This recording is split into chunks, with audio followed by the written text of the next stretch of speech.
Assalamualaikum warahmatullahi wabarakatuh. Apa kabar teman-teman sekalian? Alhamdulillah hari ini begitu cerah. Dan hari ini dapat rezeki yang alhamdulillah begitu ya. Tanpa disangka, tanpa diduga, hari ini ternyata bisa makan tanpa keluar biaya. Sepertinya ini adalah hal yang sepele, tapi bagi saya, kalau kita jadikan bahan tafakur, nanti ke arahnya adalah kita semakin yakin bahwa Allah itu maha pemberi rizki.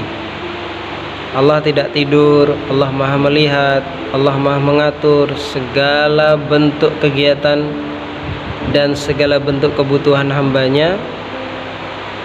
Allah lah yang mengatur, baik itu kita rencanakan ataupun tidak pernah kita rencanakan, kita duga ataupun tidak pernah kita duga.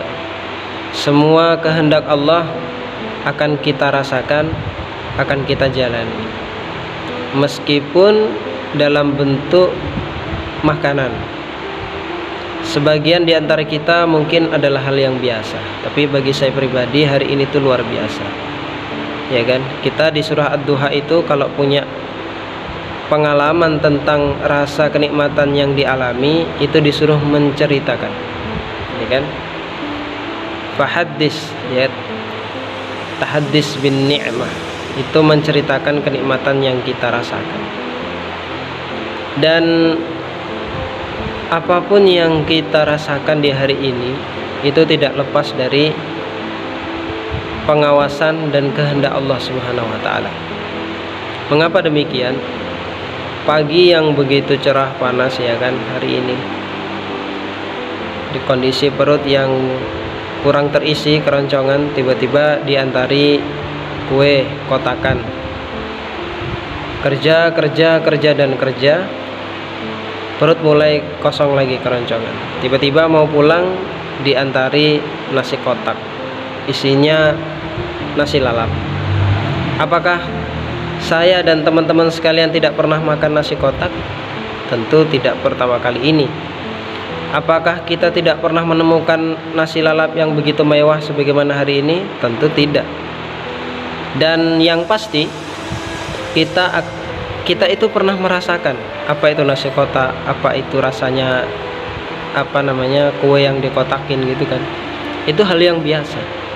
Tapi jika kita mengikuti kebiasaan-kebiasaan itu sehingga itu menjadi hal yang biasa, kemudian tidak pernah kita bayangkan dan kita pikirkan bahwa di balik kejadian, di balik pemberian itu ada campur tangan Allah Subhanahu wa taala.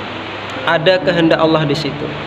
Mungkin sudah tertulis 5.000 tahun yang lalu atau sebelum kita lahir, itu sudah ditulis oleh Allah. Ya kan? Maksudnya apa? Bahwa poin yang pertama, kita tidak boleh ragu dan kita harus yakin bahwa Allah itu sebaik-baik pemberi rizki. Tanpa kita minta, tanpa terbayang di benak kita, di pikiran kita tidak pernah terbayang hari ini makan nasi kotak, ya kan, lauknya itu ayam bakar dan lain sebagainya. Hari ini tidak pernah kita sangka dikasih snack kotakan gitu kan. Memang itu hal yang biasa bagi kita. Tapi kalau kita tafakur terhadap kejadian itu, kita akan semakin yakin bahwa Allah itu maha pemberi, bi ghairi hisab, dari mana saja arahnya tanpa pernah kita duga. Kita tidak pernah mikir. Pagi tadi tidak pernah berpikir saya kalau dikasih kotakan sama siapa, dikasih nasi kotak, lauknya ini, bungkusnya ini, siapa yang ngasih, jam berapa dikasih, di mana dikasih. Itu tidak pernah terpikir bagi saya. Tapi kalau kita mau berpikir tentang kejadian itu, keyakinan kita terhadap Allah Subhanahu wa taala itu bahwa ialah pemberi rizki. Allah Ar-Razzaq, Allah Ar-Razziq, ya kan, memberi rizki. Kita harus yakin. Dan dibalik semua itu, keyakinan kita akan bertambah seiring berjalannya pengalaman-pengalaman seperti itu yang senantiasa kita buat bahan tafakur. Mudah-mudahan ini bermanfaat bagi kita. Mohon maaf apabila salah ucap, ya kan. Mudah-mudahan Ini semua bisa jadi motivasi teman-teman sekalian untuk senantiasa mensyukuri setiap kejadian yang ada, nikmat ataupun tidak nikmat. Ditafakuri, dicari hikmahnya, diambil hikmahnya, kemudian tentukan langkah Anda selanjutnya terhadap nikmat-nikmat Allah Subhanahu wa taala. Anda mau berbuat apa terhadap nikmat itu? Terima kasih. Bye.